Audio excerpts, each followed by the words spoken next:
Hello, my name is Sophia Beauvais. Today we are going to be talking about Miss Cowley's electronic portfolio. I thought she did a phenomenal job with her portfolio. I thought it was very fun, very creative, but still professional at the same time. Talking about her header, I like this choice of the photo because it displays her artistic side, and it also displays like the outdoors aspect of her, which makes sense as to why she wants to be a physical educator. Moving on to her welcome message, I think the welcome message is very nice. I don't like the aesthetics of having two photos that colorful listed next to each other just because it's a bit too distracting. It's just a bit too abrasive for my eyes. So I probably would have cut it down to one if this was my portfolio. But talking about the quote, I do like how she chose John Dewey because he was an educational reformer, and I felt like she put a lot of thought when she listed his quote specifically on her home page. Talking about the contact me section, I like how clean cut and professional this looks. It's not too colorful to distract me from trying to contact her, but obviously you don't want to try and contact her when you don't list your name or if you don't have your message listed in. So obviously the indicates required field had some thought with that.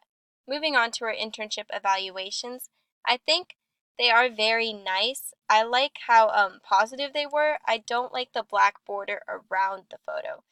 I find that to have been a bit too strong for the aesthetics just because the black on the white, and I probably would have preferred if that was cut. I do like the photo album listed below though because I think it looks very nice. I like how she's trying to talk about all the positive and exceptional attributes about her, and then I like how it's very up to date because it's listed as 2018, and so obviously she's going to update it for the 2019 once she receives it. Moving on to her TQS, which is her Teaching Quality Standards. This tab I like specifically because if I wanted to look into something more specific like her lesson plan, I could just click on that and it would bring me right away to that section. But if I wanted a preview of all the sections being listed, it's right there. The science fair, professional reflections, lesson plans. And let's say if I was viewing that tab first and I wanted to look at lesson plans, the link is very easy to use. It always goes to the right section. But I just want to talk about the aesthetics on this page really quick. I like how she chose that mint green color, and I like the lighter green font listed below it too because it's really passive, but it's not too passive to where it's hard for me to read that text on the white background of it.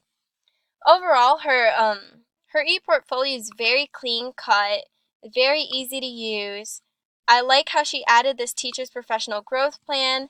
I feel like that could definitely relate to a lot of teachers because she displays a timeline listed for it and the strategies she's trying to implement. And then on to her professional reflections.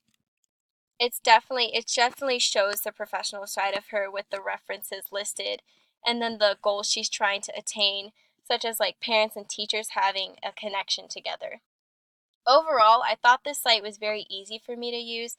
I definitely would base my ePortfolio off of something like this, and I thought it was a great example for me. I did not, however, like the use of the abbreviations throughout the TQS tab because she explains what a PIP is, but she doesn't explain the PSIs, and she uses those a lot, and one of them could mean for a scientific reason and the other for like a personalized instruction plan. So I feel like she could have explained that a bit more, but overall, everything was very easy to use. On the technology side, it worked. It was very clean on the aesthetic side. I found it to be very pleasing, and I definitely enjoyed reviewing this.